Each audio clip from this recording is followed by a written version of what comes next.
Mencionabas, y con sonrisa, en la integración de los distintos partidos o personas de partidos en su origen de Cambiemos, último al desarrollismo.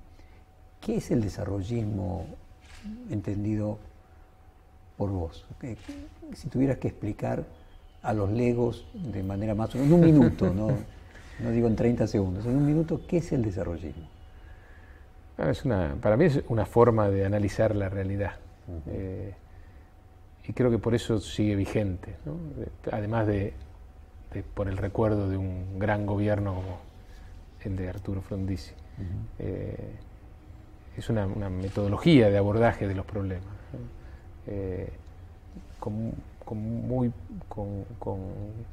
Sin prejuicios y sin ideología, sino con mucho pragmatismo.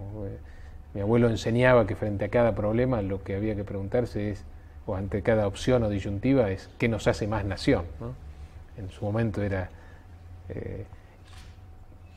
invitar capitales extranjeros para desarrollar nuestra energía, nuestra capacidad energética, o seguir importando energía de otros países. Bueno, frente a cada situación y ante cada opción, esa era la pregunta, ¿no? ¿Qué nos hace más nación? No qué nos dice nuestra ideología o nuestros prejuicios o nuestros intereses partidarios o personales. Me parece que ese análisis es el que hoy también rige y prima en Cambiemos y en las definiciones de cada política pública del presidente Mauricio Macri. O sea, tu visión del desarrollismo es que era más metodológico que ideológico. Absolutamente. Y por eso hoy uno podría adaptar perfectamente las políticas de Arturo Frondizi, de mi abuelo, de la década del 60, a la actualidad. Serían, por supuesto, otras las políticas, pero la misma metodología de abordaje de los problemas y de las soluciones.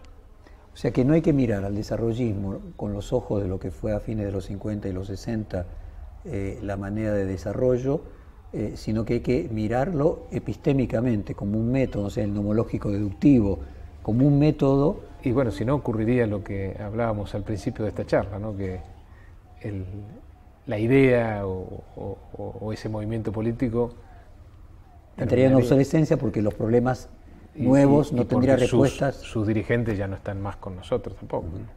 No, está bien, pero una cosa es una ideología y otra cosa es una metodología. No, hay ideologías que se mantienen vivas. Para mí es una metodología de abordaje de los problemas nacionales que sigue plenamente vigente. Y que esencialmente lo que tendría como norte es quitar las emociones, eso que vos definís como pragmatismo. Sí, por supuesto. Y yo creo que en eso es donde el presidente y donde Cambiemos se demuestra más desarrollista. Y en la defensa del interés nacional frente a cualquier otro interés. Sí, a mí me da la sensación que la idea del interés nacional, me viene la idea, Aristóteles decía, todos queremos ser felices, la discusión siempre es sobre los medios, no sobre los fines. Bueno, sí, creo que todos los partidos políticos producen una búsqueda de desarrollo nacional, el tema es cómo, ¿no? El tema es cómo, y el tema es cómo juegan las ideologías, los prejuicios, los intereses partidarios, personales. En la medida en que no jueguen, uno tiene una visión mucho más clara precisamente del interés nacional. O sea, que el diagnóstico sería, a ver si interpreto bien, que el problema es la ideología, que la ideología como... Sí, no las ideas, ¿no? Sino los sesgos ideológicos que nos impiden a veces hacer un buen diagnóstico de la realidad y en función de eso aplicar las políticas públicas correctas. Sí, desde el punto de vista marxista, la definición clásica de ideología es igual que las religiones, un elemento que produce ceguera mental y ceguera paradigmática. Entonces podríamos decir que el desarrollismo como metodología tiene como primer norte no tener una ideología, sino tener un método en lugar de una ideología. Y por eso, entiendo yo, sigue vigente a pesar de haber transcurrido más de medio siglo de su única experiencia de gobierno. Ahora, esa presidencia exitosa, la de Frondizi, del 58 al 62, está definida en digamos, todos los análisis de época, como una tendencia de centroizquierda. Esa no podría ser una calificación. No de todas, ¿no? No de todas. había muchos que lo tildaban de imperialista y de extrema derecha. Yo creo que cuando ocurre eso, probablemente cuando te acusan de la extrema derecha y de la extrema izquierda de ser lo contrario, probablemente estés haciendo las cosas razonablemente bien. Hoy nos ocurre lo mismo. Hoy nos acusan de gradualistas por un lado y de extremistas por el otro. Y yo creo que estoy convencido de que estamos haciendo lo que había que hacer en la Argentina. Me parece que hay muchas similitudes entre los dos procesos. La única diferencia, creo yo, importante es que nosotros pudimos construir la gobernabilidad que en aquel momento no se pudo construir. Por supuesto, la coyuntura es distinta, ¿no? Frondizi tuvo 40 planteos militares en 4 años. Pero creo que la sociedad, la maduración de nuestra sociedad hoy permite a un gobierno muy débil desde el punto de vista del apoyo parlamentario y del apoyo de las gobernaciones. Tenemos 1/3 de los diputados, 1/5 de los senadores y tenemos 5 gobernadores sobre 24. No hay en el último siglo un ejemplo de otro gobierno que haya tenido que lidiar con esta coyuntura o con esta circunstancia.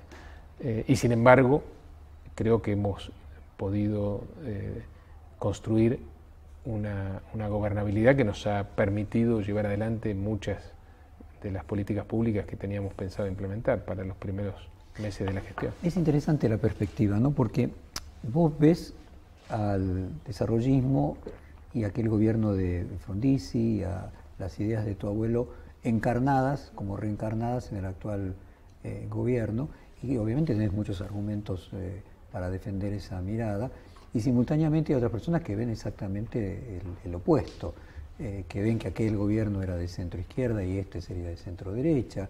Es que lo que pasa es que no terminan de entender qué era el desarrollismo. Recién dijimos que precisamente la metodología del desarrollismo lo que necesitaba era desprenderse de los prejuicios y de los encasillamientos, ¿no? Y me parece que es por eso que no pueden ver la realidad. Juegan con categorías equivocadas. Juegan con categorías, sí, absolutamente. Y por ejemplo, la búsqueda de la industrialización como un elemento importante para el desarrollo. Decís, eso en los años fines de los 50 era la industria pesada, y hoy no es más la industria pesada, y por lo tanto el desarrollo hoy tiene que venir no por la industrialización, sino por la, no sé, cuarta revolución industrial. Sí, por ejemplo, o el tema energético. Digamos, hoy lo que había que hacer era desarrollar en Argentina las energías renovables, y eso es lo que está haciendo el presidente después de décadas en las que nadie apostó a esta ventaja competitiva y comparativa que tiene la Argentina frente al resto del mundo. Y Mauricio Macri sí lo hizo, con el petróleo y el gas no convencional, con la energía solar, la energía eólica, la biomasa. Hoy el camino era este, y esto es lo que hubiera hecho Frondizi si le hubiera tocado gobernar en este momento. Y por supuesto, la industria pesada ya no es más la prioridad. Hoy es la industria del conocimiento, por ejemplo, pero bueno, hay que apostar ahí, por eso es tan importante también la educación, y lo que hace el presidente siempre énfasis, que es en la calidad de la educación, ¿no? Una educación preparada para los desafíos del siglo XXI, para lo cual todavía estamos muy lejos. Tu abuelo, en sus orígenes como estudiante, había militado en el Partido Comunista, y una de las clásicas definiciones de Marx era que la ideología es el opio de los pueblos. O sea, podríamos decir en ese punto de que la mirada que tiene hoy Cambiemos coincide en ese punto de que el gran problema que tuvo la Argentina es la ideologización de la política, al punto de que cada decisión estaba cargada de una catexis que hacía que no se estuviera discutiendo qué era la mejor solución, sino que respondía a un principio de ideas inmutables. Sí, no el único, seguramente, origen de nuestros problemas, pero claramente es parte de la razón por la cual durante muchas décadas tomamos decisiones equivocadas, precisamente por no entender que el foco tiene que ser la gente, los problemas de la gente, los problemas concretos de la gente. Por eso... Entonces, la principal causa de nuestro no desarrollo sería haber colocado a la ideología como primera herramienta de toma de decisiones. Sí, es probable que esa sea quizá la explicación más importante de por qué la Argentina ha venido retrocediendo todos estos años en lugar de avanzar como ocurrió con otros países. A fines del 50, conjuntamente con tu abuelo y con Frondizi, en Brasil estaba Juscelino Kubitschek, que llevó adelante un plan desarrollista muy similar. Y no solamente eso, sino los militares que luego dieron el golpe en Brasil también fueron desarrollistas, mientras que los militares argentinos fueron liberales. ¿Crees que también eso explica parte de la diferencia de evolución del crecimiento de la Argentina a partir de los años 70? Por lo menos del aparato industrial, ¿no? Yo creo que la diferencia entre, digamos, la evolución de no, decir, el Producto Bruto de Brasil y Argentina en 1950 era igual, sí. Y ahora llegó a veces a 3 y 4 veces más. Digamos que hubo algunas decisiones más acertadas por parte de los decisiones más acertadas y que se sostuvieron en el tiempo, ¿no? Porque acá la clave son dos, es elegir el camino y ser persistentes en ese rumbo. Yo creo que en eso Brasil, independientemente de sus gobiernos, pudo elegir un camino y ser persistente en el rumbo, independientemente de que no eligió todos los caminos bien, si no, no tendrían los problemas que hoy están teniendo. Pero otra cosa que nos enseña la historia local y regional, por lo menos, es que los procesos de desarrollo económico y social no pueden estar divorciados de el desarrollo institucional de un país. Lo que nos enseña la historia es que nunca vas a tener un verdadero desarrollo con inclusión social si vos no tenés los valores republicanos, democráticos, o si estás en manos de una dictadura, por ejemplo. No va a ser sostenible en el tiempo. En consecuencia, quiero hacer esa aclaración respecto a esta pregunta. Nosotros estamos convencidos de que este crecimiento que hoy estamos viviendo en la Argentina, que tiene claras diferencias respecto a lo que se vivió en el pasado, porque es un crecimiento fundado en la inversión, en las exportaciones, en mejoras concretas de productividad y de competitividad de distintos sectores, tiene además el agregado de estar acompañado por un fortalecimiento de nuestras instituciones republicanas, una independencia de la justicia que antes no existía, de la libertad de expresión, una construcción de un país federal en serio. Bueno, todo eso hace a nuestro convencimiento de que esta vez el crecimiento llegó para quedarse, ¿no? Pero básicamente porque no solamente es una cuestión económica, sino también muy vinculado con lo institucional.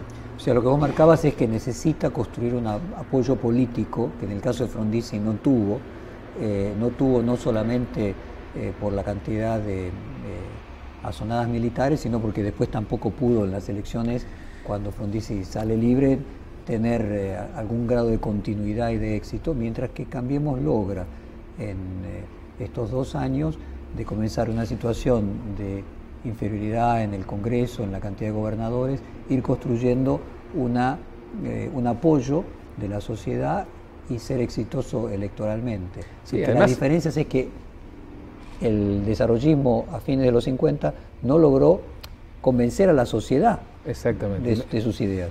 Y nosotros, bueno, de ahí la defensa que hacemos de la necesidad de afincar bien cada reforma que podemos finalmente llevar adelante, porque además de impulsar las reformas, nosotros tenemos la responsabilidad frente a lo que ocurrió en el pasado de que esas reformas continúen en el tiempo. En la Argentina no somos el primer gobierno que intenta hacer reformas, pero sí queremos ser el primer gobierno que puede sostener esas reformas en el tiempo. Estamos plagados de experiencias de gobiernos que hacen reformas, a los cuales se suceden contrarreformas posteriormente, que nos deja peor parado que en el momento cero. O sea, el gran tema es que aquel gobierno fue incomprendido por la sociedad y que Cambiemos requiere ser comprendido. La diferencia es que busca ser comprendido. Nosotros hacemos un esfuerzo enorme para que la sociedad vaya acompañando este proyecto de modernización y transformación de la Argentina que intentamos llevar adelante. O sea que la comunicación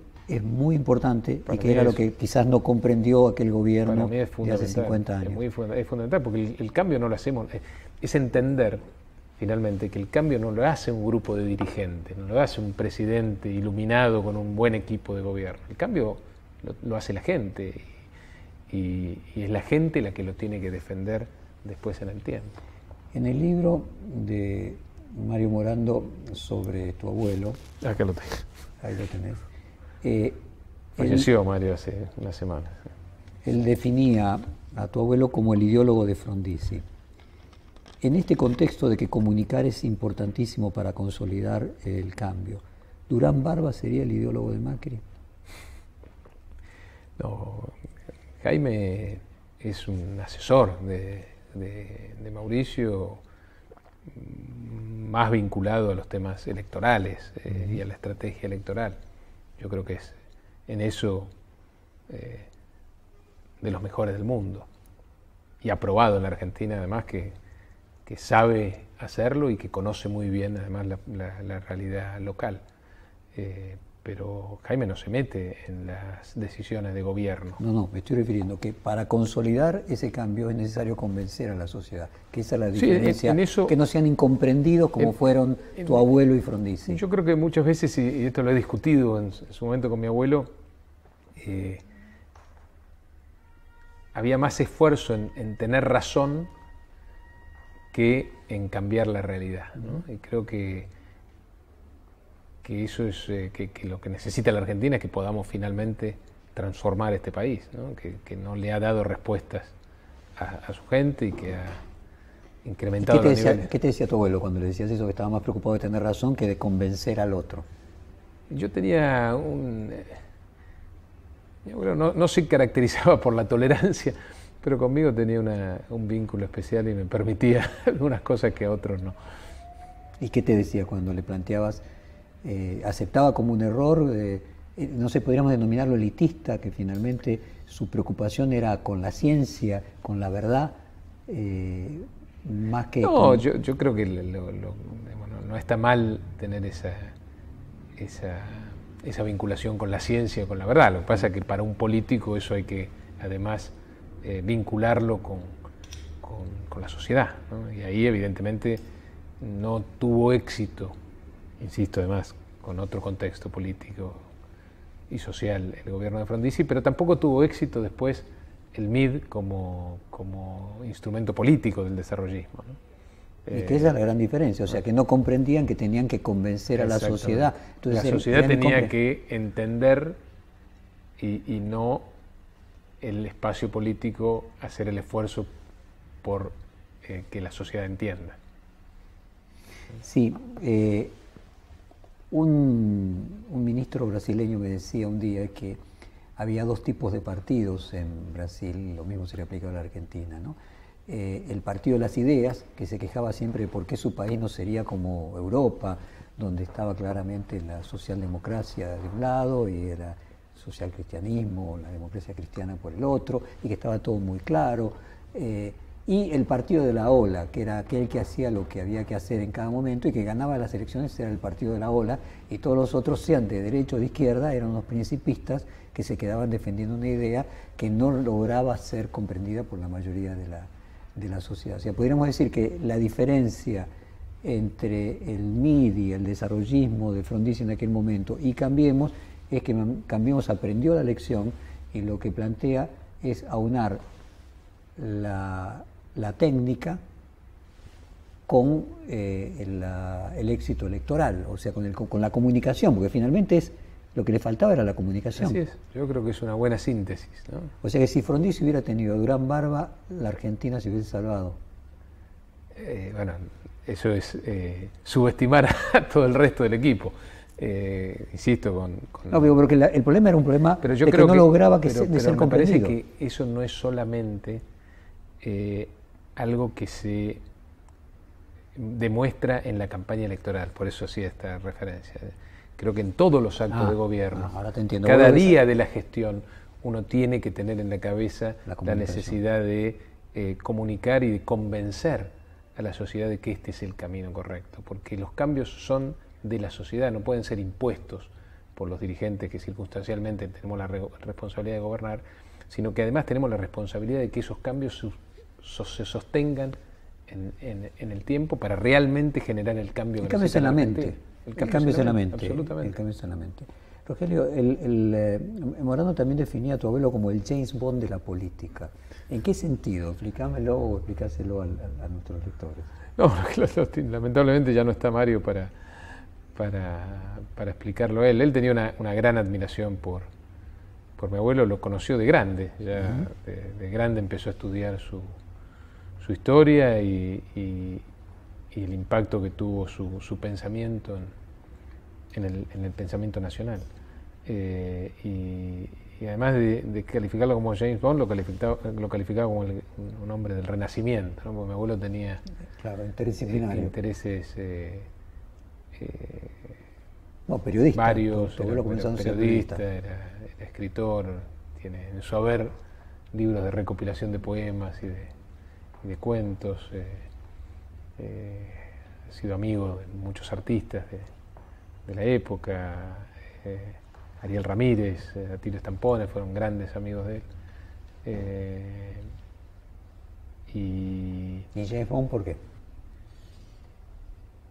Y James Bond, la verdad que no sé por qué. No alcancé a preguntar por qué lo califica así. Probablemente no sé, quizá por su capacidad de seducción, porque mi abuelo era, a pesar de las dificultades que tenía muchas veces para convencer, digamos, en la política, sí era un gran seductor desde el punto de vista social, ¿no? Era una persona, un personaje encantador. ¿Qué representaba el periodismo en su vida? Y una pasión, una de sus grandes pasiones. Si tuviera que decir primero qué era, ese hombre del Renacimiento, que eran muchas cosas juntas, primero yo creo que era primero un político. Porque el político de alguna manera abarcaba varias de sus capacidades, ¿no? O sea, llega al periodismo de la política y no la política del periodismo. Él llega al periodismo desde la política. Sí. Vos marcabas la diferencia metodológica versus ideológica, pero hay, si uno pudiera decir, una metafísica en el desarrollismo que es lo grande. El desarrollo lo que plantea es crecimiento, y crecimiento tiene una idea de grandeza, busca la grandeza. Brasil, que decíamos recién, Getúlio Vargas, Juscelino Kubitschek mantiene las políticas de tu abuelo y de Frondizi, y luego los militares que vienen a derrocarlo también continúan con las mismas políticas. Tiene una vocación de grandeza que uno lo ve en Brasilia, ¿no? Esa construcción de Juscelino Kubitschek y la idea del mayor del mundo y la búsqueda de lo grande. Se podría decir que otra de las características que definen al desarrollismo era la búsqueda de algo grande, independientemente del método es para algo. Lo teleológico del desarrollismo es la búsqueda de grandeza, desarrollo como grandeza. Sí, podría plantearse. Y por eso en Brasil fue más acogido, más fácilmente comprendido, porque tiene una idea de gigantismo continental. Sí, la verdad que nunca lo analicé desde esa perspectiva, pero suena razonable, ¿no? Que haya podido tener más acogida en una sociedad como la brasileña que en una sociedad como la argentina. Y esa metafísica de lo grande, que tiene que ver también con el triunfo, que uno podría decirlo, no sé, yo no sé nada de fútbol, pero podría asociarlo con la gestión de Macri en Boca. ¿Se podría asociar con Clarín y tu abuelo llevando a Mañeto a Clarín? Es decir, que está esa cultura de grande, de hacerla más grande que se pueda. Yo creo que eso está más vinculado con la importancia que sí se le daba en aquel momento a los equipos que retoma Mauricio Macri ahora, ¿no? Mi abuelo sí era un gran cultor de los equipos, ¿no? Y de la formación de los equipos. Los tenía en la revista ¿Qué? Famosa revista de los 50, de los 60. Que logra reabrir, que primero se clausura y que logra reabrir. La tuvo después en Clarín, donde fue un gran semillero, la época donde el desarrollismo de alguna manera conducía los destinos del diario. Y Mauricio Macri tiene la misma impronta de privilegiar los equipos antes que las individualidades, si se quiere, y de entender que las transformaciones en grande se hacen con equipos y no con algunas pocas individualidades. Me parece que ahí también hay una semejanza clara. Y el espíritu de grandeza, iba yo también, el construir equipos, pero... Bueno, que lo que pasa es que creo que no se puede generar un cambio de esa magnitud, digamos, una Argentina de grandeza, si no es a partir de un gran equipo de gestión. Claro, pero hay un para qué. O sea, las cosas tienen un fin, ¿no? Por eso decía teleológico, para algo, y que el objetivo es la grandeza. Sí, yo creo que se podría, por eso te digo, me parece que se puede plantear en esos términos, y creo que Macri también rescata eso en su experiencia en el sector privado, en la vida deportiva, y ahora en el gobierno de la ciudad, y ahora como presidente de la nación. El otro día la gente de AmCham me explicaba que 2/3 partes del Producto Bruto privado de la Argentina estaba hecha por multinacionales o empresas por lo menos extranjeras o regionales, mientras que en Brasil solamente 1/4 parte del Producto Bruto privado estaba producido por empresas multinacionales, mientras que 3/4 partes estaba producido por empresas locales. Evidentemente en la Argentina hubo una especie de éxodo de empresas argentinas en los 90, una cantidad de empresarios que vendieron y una cantidad de carencia de empresarios y de falta de empresas con grandeza. Y en ese contexto no cabe ninguna duda que Clarín se distingue como una de las pocas empresas argentinas que ha logrado construir un grupo. Yo vengo de Corea y me viene la idea de lo que son los grupos coreanos, sí. los conglomerados como lo llaman ellos.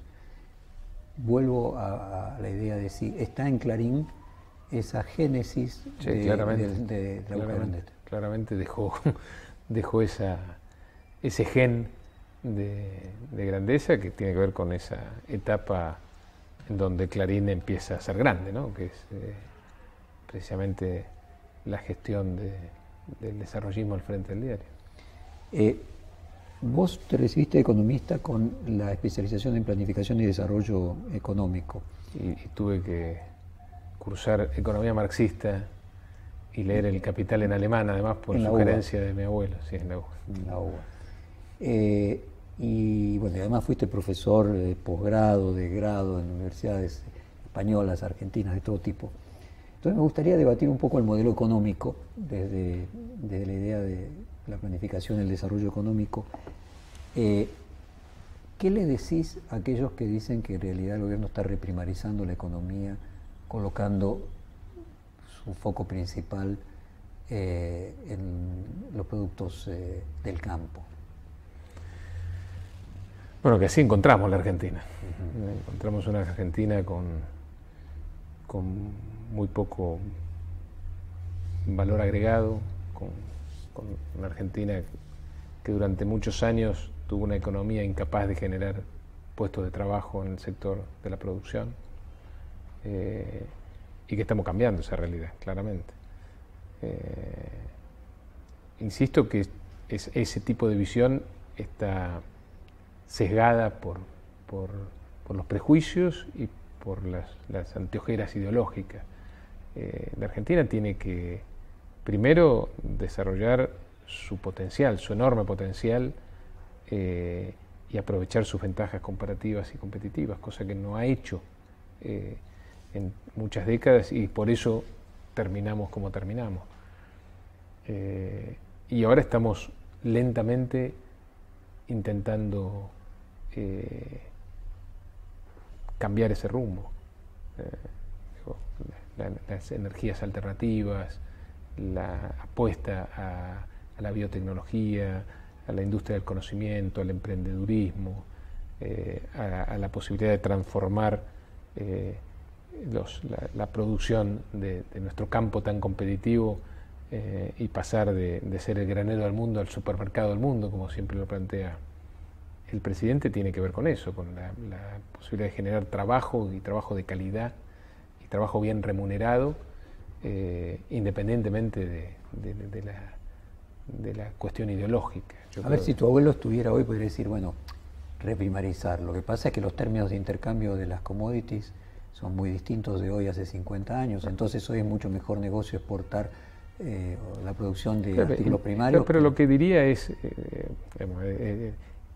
el boom de las commodities ya pasó, ¿no? Eso lo aprovechó el Kirchner, eso lo benefició al kirchnerismo y lamentablemente no lo aprovechó. Hoy siguen estando mucho más altas de lo que estaban en términos de intercambio hace 50 años. Hoy ya Prebisch no hablaría de... Exactamente, el kilo de Audi era de acero. Sí, el kilo de...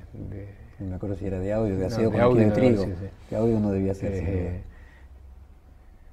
No hablaría del deterioro de los términos de intercambio. Hoy claramente eso no ocurre.